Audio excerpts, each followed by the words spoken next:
Welcome, everybody, to Funeral Nation episode 245. That's Jeff, the Funeral Commander Harbison. I'm Ryan Thogmartin, and this is the funeral profession's only weekly news show.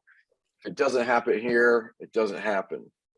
That's it. And of course, as we always say, we generally don't make the news. Sometimes we do, but we just report the news. And the big news is that ICCFA is next week in Las Vegas. And we're going to talk about that a little bit more here in just a minute. However, we can't start without talking about the fuel that makes the engine run. My team at C&J Financial, and come visit us at booth 1024. Jamie, Rob, James, Michael, and I will be there. We're going to have a big time. Don't forget our wonderful T-shirts, the best in the business. Ryan, yes, I know the story. You helped start that. So anyway, let's roll that promo. We may be the largest insurance assignment company in the funeral profession, but that doesn't mean we've lost touch with our roots. Here in Rainbow City, Alabama, our priorities still come down to a welcoming smile and a handshake that says we keep our promises. With all the tools and technologies that assure blazing fast turnaround, what really matters is much more old school. Personal responsibility, integrity, relationships, and the pride that comes from hearing yet another client say, "You came through for us when it mattered." C&J eliminates the challenges that funeral homes have in processing insurance death claims. If cash flow is vital to your business, welcome home. So Ryan, ICCFA hasn't been for a convention in some time. We've had some here and there. What are your thoughts about what's coming up? 2 years without an in-person. I'm hoping there's more of an attendance. We shall see. That's Vegas usually brings people out. However, current Vegas isn't the normal Vegas, so we'll see what happens. I'm hopeful. Yeah, me too. Based on the attendee list, we'll hopefully be surprised next week, and we'll just pretty much leave it at that. How about that? That's judge fine. When I see it rather than prejudge. Sure. Is that fair enough? That's fair. You know what? It's more about who's in the room, not how many are in the room. There you go. It's quality, not quantity. We'll probably hear that at the end of next week, but we'll see.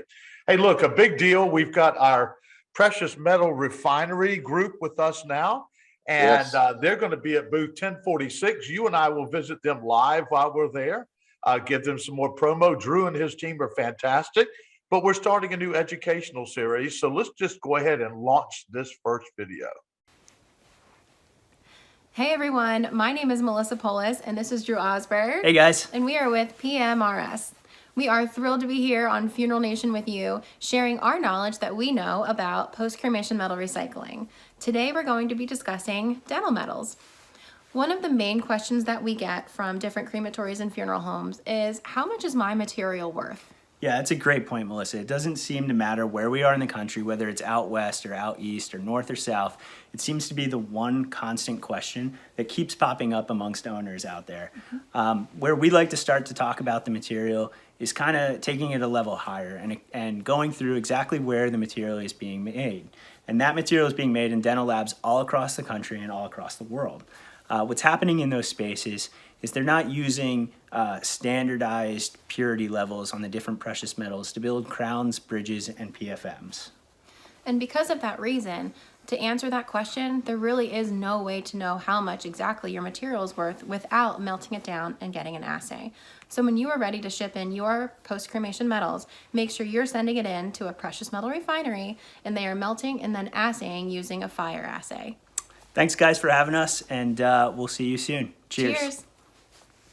Again, I think it's a great idea. I've seen Drew's team in action up in Pennsylvania, New Jersey, and that makes all the sense in the world. So we're looking forward to seeing them at ICCFA next week. They're going to be in booth 1046.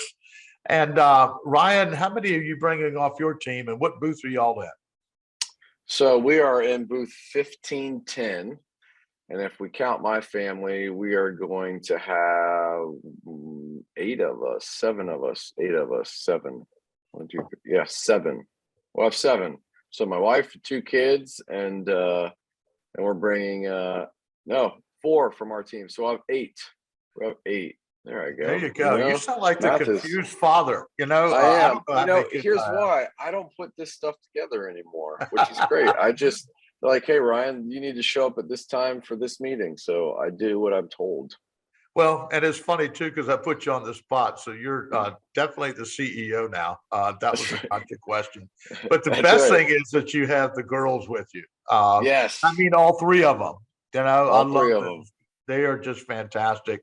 I love your family, and they make it really a big deal there.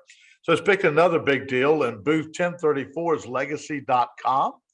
And they also are joining us for educational videos. So let's run that one. Happy New Year. I can't believe that 2022 is finally upon us, and now 2021 is just a page in the history books, but quite a page it is.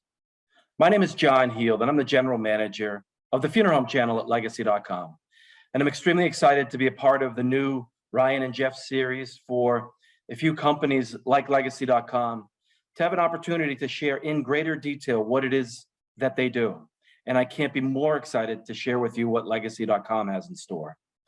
But in full disclosure, I'm not going to talk about legacy today. Instead, I actually want to stop and just offer a huge thank you to everyone in funeral service. From the moment the first case of COVID was upon us, funeral directors did what they did. They responded and didn't miss a beat and served throughout 2021 and what will be into 2022 like they have always done. So on behalf of legacy.com, thank you to all of those in funeral service. From the frontline funeral directors having to adapt and make arrangements in a new way, to suppliers continuing to struggle with supply chain logistics, to associations having to adapt and go virtual and now in person and go virtual. It's been a very, very challenging year, but also quite an interesting year. From the acquisition sides of funeral service, both on funeral homes and also on the supply side, it's been extremely exciting to watch. And I think 2022 has a lot of things in store as well. You know, there's a lot that Legacy does, and at the right time, I will share those with you. But at this particular time, I really just, again, wanted to stop and say thank you. I also just wanted to give you a little bit of background on myself, because you're going to hear from me and then also some others at legacy.com. But I'm a funeral director here in Boston, Massachusetts. I didn't grow up in the funeral business. I kind of grew up around it. And, you know, I'm so fortunate that my twin brother, Jim, actually was the one who brought me into this business. And while my path has really been very different in funeral service, I couldn't be more excited about, you know, where I am professionally with the company that I'm with, but also the opportunity to just speak to funeral service professionals day in and day out. I absolutely love this. And one of the things that I'm probably most proud of, along with the support of legacy.com, is our involvement in the Funeral Service Foundation. I am actually on the board of the Funeral Service Foundation and love every single minute of it, from the people that are there, but also the mission of what we're doing and giving back to so many in funeral service. And, you know, it's just been personally very rewarding and in a small way of you know, my ability and desire to try and give back to this profession that's given so much. So again, you're going to hear a lot about Legacy. We're going to make some real noise in 2022. There's a lot of great things in store. I will share with you what it is that we do, and, you know, eventually talk to you about a product. But even when we get there, our best product is free. But let's save that for another time. Until then, just take a moment to say thank you. Really appreciate what you guys have been doing in 2021, and can't wait for the opportunity to share more with you in 2022. Until then, keep up the great work. It's interesting how our business has taken off and has changed and evolved, because Legacy, again, has evolved, and they've got a great message and they're providing a wonderful service. You know, we're seeing some things kind of popping out here and there that has laid up under the news. I saw something today, and I guess we'll confirm when we get there, that Dodge now is part of Tributes. Have you heard that or seen anything with I it? have seen that on their website, that Dodge is under the umbrella. Yeah. And Kraken. Well, I don't think Kraken, we've talked about Kraken. MKJ. I mean, if you go to their site, you can see all their superlatives are now on their advisory board or whatever you want to call it. But it's interesting that Tributes didn't put anything out saying, hey, welcome to the team, or maybe I missed it. Did you? Nope. I was promised something March 1st that never came. So Yeah, well, it's March 17th as we're recording this today. By the way, happy St. Patty's Day. yeah, You got a little green on yours. I got a little green right there. Yeah, I almost thought about camoing up for real, but I've got stuff to do today. But anyway, Ryan, I guess for sure we're going to see you next week Yes. there, and interesting. This will be an interesting convention. And okay, here's going to be my comparison. NFTA after not having a convention, and ICCFA after not having conventions. Okay. Not necessarily the size, but the tone and all the other things, because NFTA knocked it out of the park last year in Nashville.